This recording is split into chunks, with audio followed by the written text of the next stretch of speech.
বিসমিল্লাহির রহমানির রাহিম।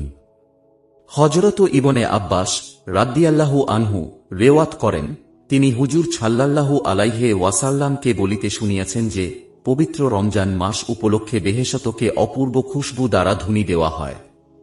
বছরের শুরু হইতে শেষ পর্যন্ত উহাকে রমজানের জন্য সুসজ্জিত করা হয়। যখন রমজানের প্রথম রাত্রি হয় তখন আরশের তলদেশ হইতে মুশিরাহ নামক এক প্রকার বাতাস প্রবাহিত হয়, যাহার দোলায় বেহেশতের বৃক্ষলতার পাতা পল্লব ও দরজার করা সমূহ দুলিতে থাকে, যা দ্বারা এমন এক মনোমুগ্ধকর ও হৃদয়স্পর্শী সুর সৃষ্টি হয় যে কোন শ্রোতা ইতিপূর্বে এই রূপসুন্ধুর সুর কখনো শ্রবণ করে নাই।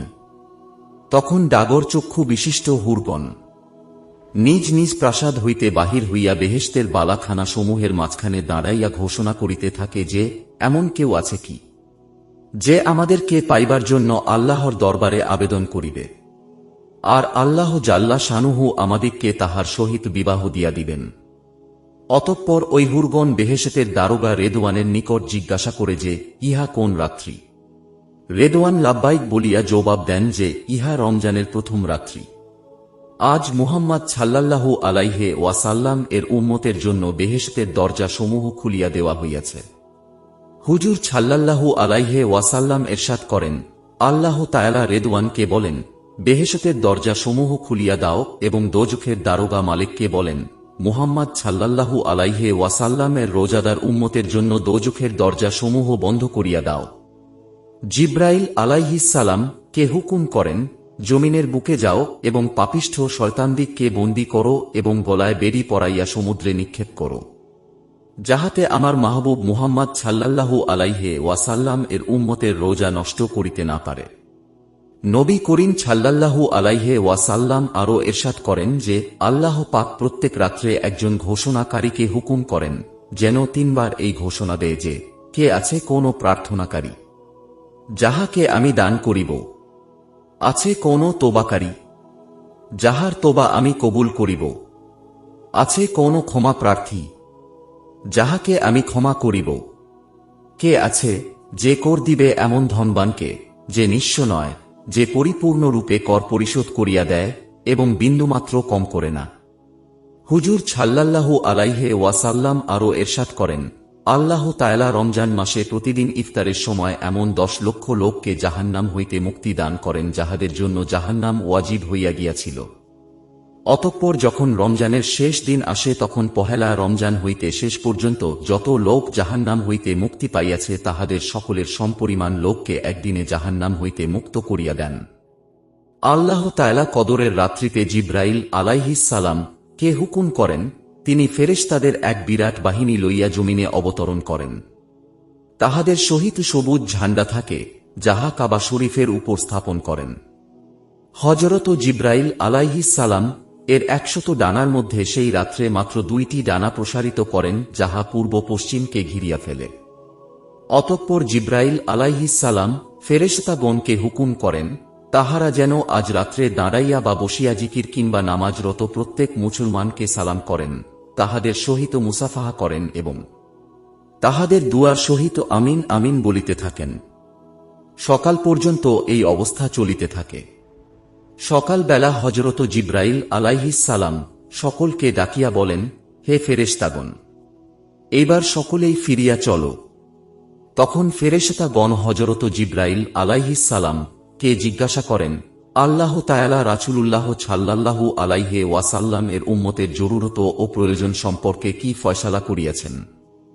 তিনি বলেন, আল্লাহ তাআলা তাহাদের প্রতি বিশেষ দৃষ্টি দান করিয়াছেন এবং 4 ব্যক্তি ব্যতীত সকলকে মাফ করিয়া দিয়াছেন। সাহাবীগণ জিজ্ঞাসা করিলেন, ইয়া রাসূলাল্লাহ, সেই 4 ব্যক্তি কাহারা? এরশাদ হইল, প্রথম ওই ব্যক্তি যে মদ পান করে, দ্বিতীয় মাতা পিতার অবাধ্য সন্তান, তৃতীয় আত্মীয়তার সম্পর্ক ছিন্নকারী, চতুর্থ বিদ্বেষ পোষণকারী যে পরস্পর সম্পর্ক ছিন্ন করে। অতঃপর যখন ঈদুল ফিতরের রাত্র হয় তখন আসমানে উহাকে পুরস্কারের রাত্র বলিয়া নামকরণ করা হয়। ঈদের দিন সকালে আল্লাহ তাআলা ফেরেশতাদিগকে প্রত্যেক শহরে পাঠাইয়া দেন। তাহারা জমিনে অবতরণ করিয়া সমস্ত অলিগলি ও রাস্তার মোড়ে মোড়ে দাঁড়াইয়া যান এবং এমন আওয়াজে যাহা জিন ও মানব ব্যতীত সকল মাখলুকি শুনিতে পায়, ডাকিতে থাকেন যে, হে মুহাম্মদ সাল্লাল্লাহু আলাইহি ওয়াসাল্লামের উম্মত, পরম দয়াময় পরওয়ারদিগারের দরবারে চলো, যিনি অপরিসীম দাতা ও বড় হইতে বড় অপরাধ ক্ষমাকারী। অতঃপর লোকেরা যখন ঈদগাহের উদ্দেশ্যে বাহির হয় তখন আল্লাহ তাআলা ফেরেশতাদিগকে জিজ্ঞাসা করেন যে মজদুর তাহার কাজ পুরা করিয়াছে সে উহার বিনিময়ে কি পাইতে পারে। ফেরেশতাগণ আরজ করেন, হে আমাদের মাবুদ, আমাদের মালিক, তাহার বিনিময় ইহাই যে তাহাকে পুরাপুরি পারিশ্রমিক দেওয়া হোক। আল্লাহ তাআলা এরশাদ করেন, হে ফেরেশতাগণ, তোমরা সাক্ষী থাকো যে আমি তাহাদিগকে রমজানের রোজা ও তারাবির বদলায় আমার সন্তুষ্টি ও ক্ষমা দান করিলাম।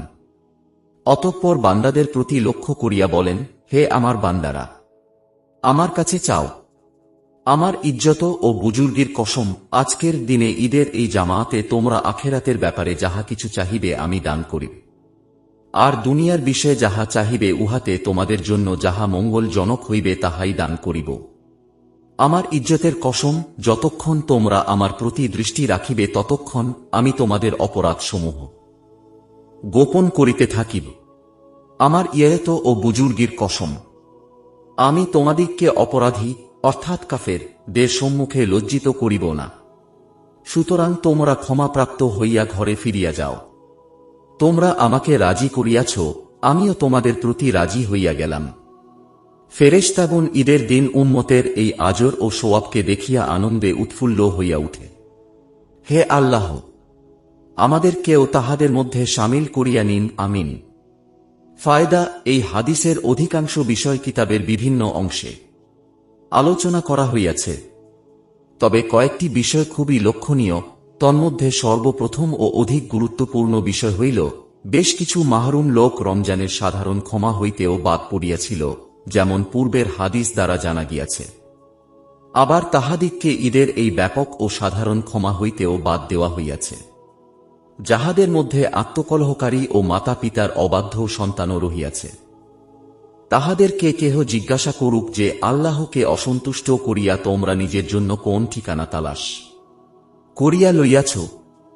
আফসোস তোমাদের উপর এবং তোমাদের সেই মান সম্মানের উপর যাহা হাসিল করিবার অবাস্তব খেয়ালে তোমরা আল্লাহর রাসূলের বদদুয়া মাথায় লইতেছ, জিব্রাইল আলাইহিস সালাম এর বদদুয়া বহন করিতেছ। আল্লাহর ব্যাপক রহমত ও সাধারণ ক্ষমা হইতেও তোমাদিগকে বঞ্চিত করা হইতেছে। আমি তোমাদেরকে জিজ্ঞাসা করি, আজ না হয় তোমরা নিজ প্রতিদ্বন্দ্বীকে পরাজিত করিয়াই দিলে আর নিজের গফ উঁচা করিয়াই লইলে, কিন্তু ইহা কতদিন থাকিবে? কারণ আল্লাহর প্রিয় রাসূল সাল্লাল্লাহু আলাইহি ওয়াসাল্লাম তোমাদের প্রতি লানত করিতেছেন, আল্লাহর নৈকট্য প্রাপ্ত ফেরেশতা তোমাদের ধ্বংসের জন্য বদুয়া করিতেছেন, স্বয়ং আল্লাহ পাক স্বীয় রহমত ও মাগফিরাত হইতে তোমাদেরকে বঞ্চিত করিয়া দিতেছেন। অতএব একটু চিন্তা করো এবং ক্ষান্ত হও। এখনো সময় আছে, ক্ষতি পূরণ সম্ভব। সকালের পথহারা পথিক বিকালে ঘরে পৌঁছায় গেলে কিছু আসে যায় না, কিন্তু কাল যখন মহাপ্রতাপশালী আল্লাহর দরবারে তোমাকে হাজিরা দিতে হইবে তখন মান সম্মান, প্রভাব প্রতিপত্তি কিছুই কাজে আসিবে না। সেখানে শুধু তোমার আমলেরই মূল্য হইবে। তোমার প্রত্যেকটি কাজ সেখানে লিখিত দেখিতে পাইবে। আল্লাহ তাআলা তাহার নিজের হকসমূহ মাফ করিয়া দিতে পারেন, কিন্তু বান্দার হক নষ্ট হইলে উহার বদলা না দেওয়াইয়া ছাড়িবেন না।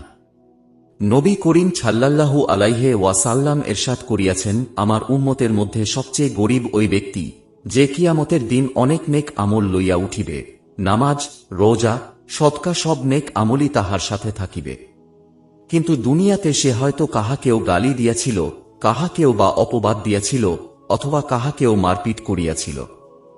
তখন এই সকল দাবিদারগণ আসিয়া উপস্থিত হইবে এবং নিজ নিজ দাবি অনুযায়ী তাহার নেক আমল সমূহ হইতে উসুল করিয়া লইয়া যাইবে।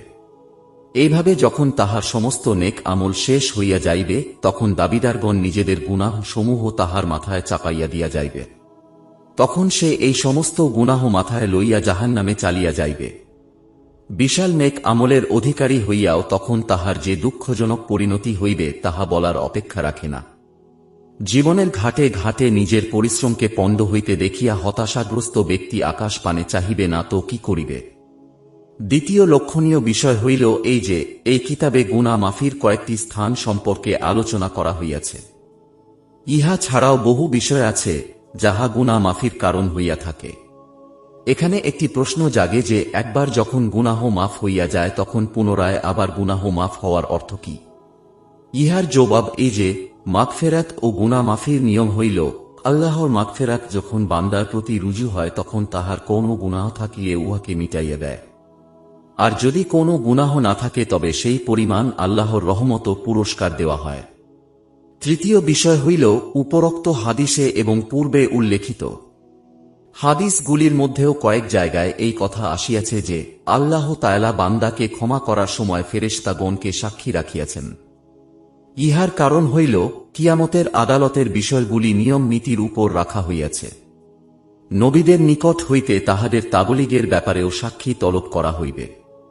বহু হাদিসে বিভিন্ন প্রসঙ্গে হুজুর সাল্লাল্লাহু আলাইহি ওয়াসাল্লাম এরশাদ করিয়াছেন যে আমার ব্যাপারে তোমাদিগকে জিজ্ঞাসা করা হইবে, সুতরাং আমি যে পৌঁছাইয়াছি সে বিষয়ে তোমরা সাক্ষী থাকিও।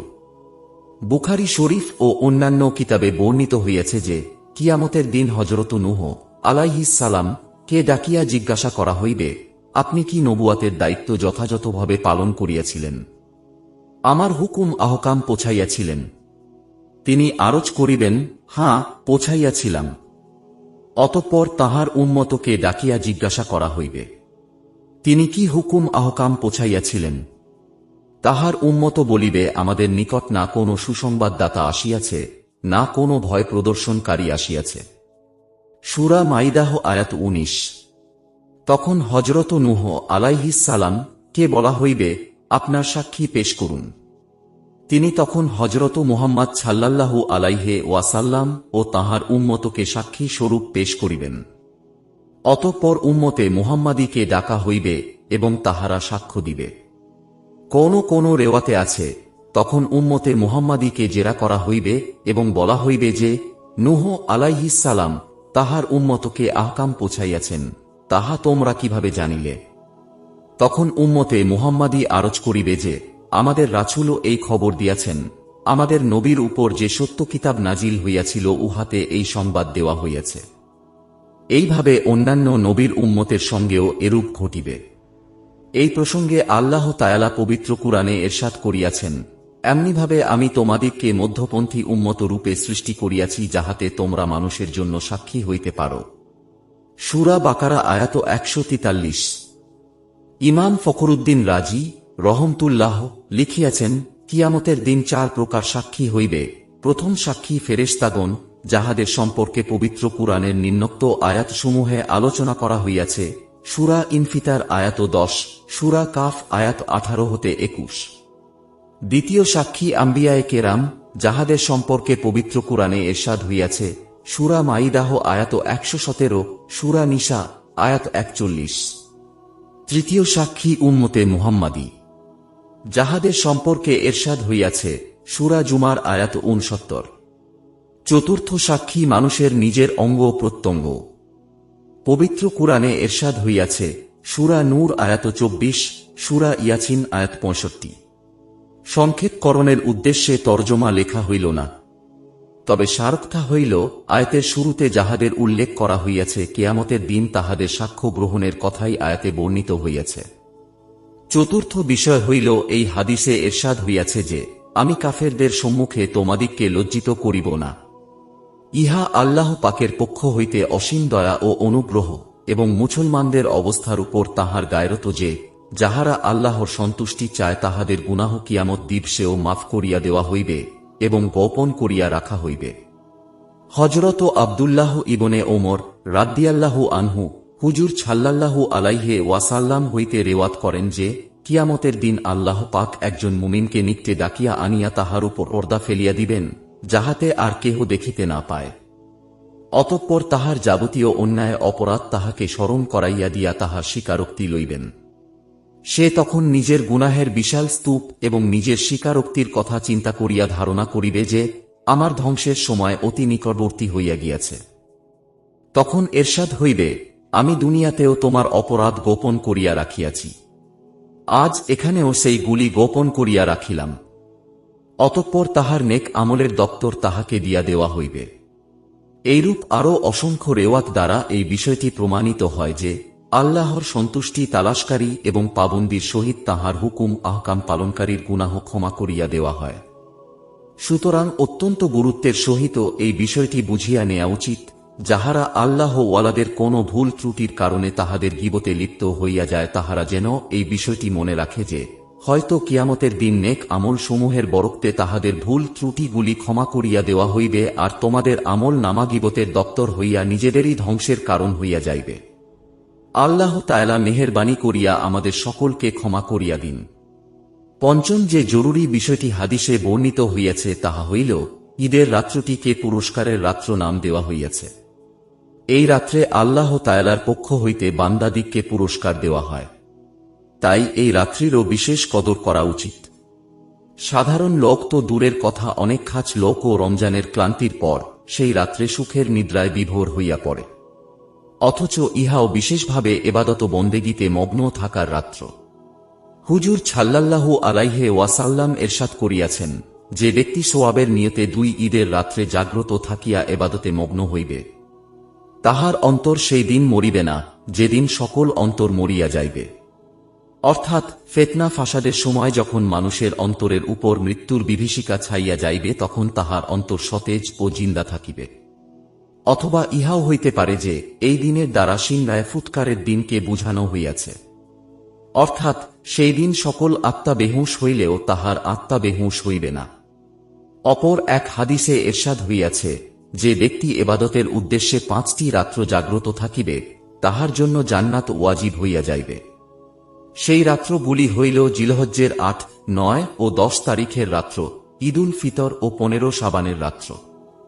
ফুকাহায়ে কেরামও 2 ঈদের রাত্রে জাগ্রত থাকাকে সুন্নত লিখিয়াছেন। মা ছাবাতা বিস সুন্নাহ কিতাবে ইমাম শাফেঈ রহমতুল্লাহ এর অভিমত লেখা হইয়াছে যে 5টি রাত্রে দুয়া কবুল হয়। জুমার রাত্রে, 2 ঈদের রাত্রে, রজবের প্রথম রাত্রে এবং শাবানের 15 তারিখ অর্থাৎ শবে বরাত। তামবিহ, কোন বুজুর্গ বলিয়েছেন, রমজান মাসে জুমার রাত্রগুলিকে বিশেষ গুরুত্ব দান করা উচিত, কেননা জুমার দিন ও উহার রাত্রটি খুবই বরকতময়। হাদিস শরীফেও উহার বহু ফজিলত বর্ণিত হইয়াছে, কিন্তু কোন রেওয়াতে শুধু জুমার রাত্রকে এবাদতের জন্য নির্দিষ্ট করার ব্যাপারে নিষিদ্ধতাও বর্ণিত আছে। তাই উত্তম হইল উহার সহিত আরও 1-2 রাত্র মিলাইয়া নেয়া। পরিশেষে পাঠকদের খেদমতে আবেদন এই যে রমজানের বিশেষ সময়গুলিতে আপনারা যখন নিজেদের জন্য দোয়া করিবেন তখন এই অধম গুনাহগারকেও আপনাদের দুয়ায় শামিল করিয়া লইবেন। হইতে পারে পরম দয়ালু মাওলা আল্লাহ পাক আপনাদের একলাস পূর্ণ দুয়ার বরকতে আমাকেও আপন সন্তুষ্টি ও মহব্বত দ্বারা আপ্লুত করিবেন। হে সারা জাহানের বাদশাহ, আমি যদিও বদকার ও নালায়েক, কিন্তু তুমিই বলো তোমার দরজা ছাড়িয়া আমি যাইব কোথায়? আমি অসহায়ের জন্য তুমি ছাড়া আর কে আছে? হে আমার রব, নিরাশার দ্বিধা দ্বন্দ্বে আমি ধ্বংস হইয়া গিয়াছি। আমার আমল তুমি দেখিও না। আমার উপর দয়া দান ও অনুগ্রহের জন্য তোমার রহমতের প্রতি দৃষ্টি করো। মাথার উপর গুনাহের আসমান, পায়ের নিচে দুঃখের সাগর, চারদিকে দুশ্চিন্তার সৈনিক দল। এখন দয়া করিয়া অতি শীঘ্র এই বিপদগ্রস্তের নাজাতের কোনো ব্যবস্থা করিয়া দাও। এবাদতকারীদের জন্য এবাদতের ভরসা রহিয়াছে এবং জাহেদগণের জন্য জুহুদের ভরসা রহিয়াছে। আর আমি হাত পা বিহীন পঙ্গুর লাঠি হইল শুধু আহ ও আফসোস। ফকিরি চাই না, আমিরি চাই না, এবাদত চাই না, পরহেজগারি চাই না, এবং এলেম ও আদবের খাহেশও আমার নাই। আমি চাই শুধু আল্লাহর জন্য অন্তরের দরদ ও জ্বালা। বুদ্ধি, জ্ঞান, বিবেচনা আরও অসংখ্য পার্থিব নেয়ামত তুমি আমাকে দিয়াছ। এখন হে পরওয়ারদিগার, তুমি আমাকে ওই নেয়ামত দান করো যাহা চিরকালের জন্য কাজে আসে। আমি হত ভাগ্যের দুর্বস্থা সীমা অতিক্রম করিয়া গিয়াছে। হে আল্লাহ, তোমার অসীম দয়া ও মেহেরবানির দুহাই সাহায্যের সময় আসিয়া গিয়াছে, আমাকে সাহায্য করো। হে মহান প্রতিদানকারী, যদিও আমি গুনাহগার বান্দা, দোষ ত্রুটিতে পরিপূর্ণ গোলাম, অপরাধ করা আমার দুঃসাহস, কিন্তু তোমার নাম গাফুর, যেমনই হই না কেন আমি তো তোমারই। তুমি আর্জ্ঞ দানকারী, তুমি যাবতীয় সমস্যার সমাধানকারী, তুমি আমার জন্য যথেষ্ট, তুমি আমার রব, তুমি আমার জন্য কতই না উত্তম সাহায্যকারী।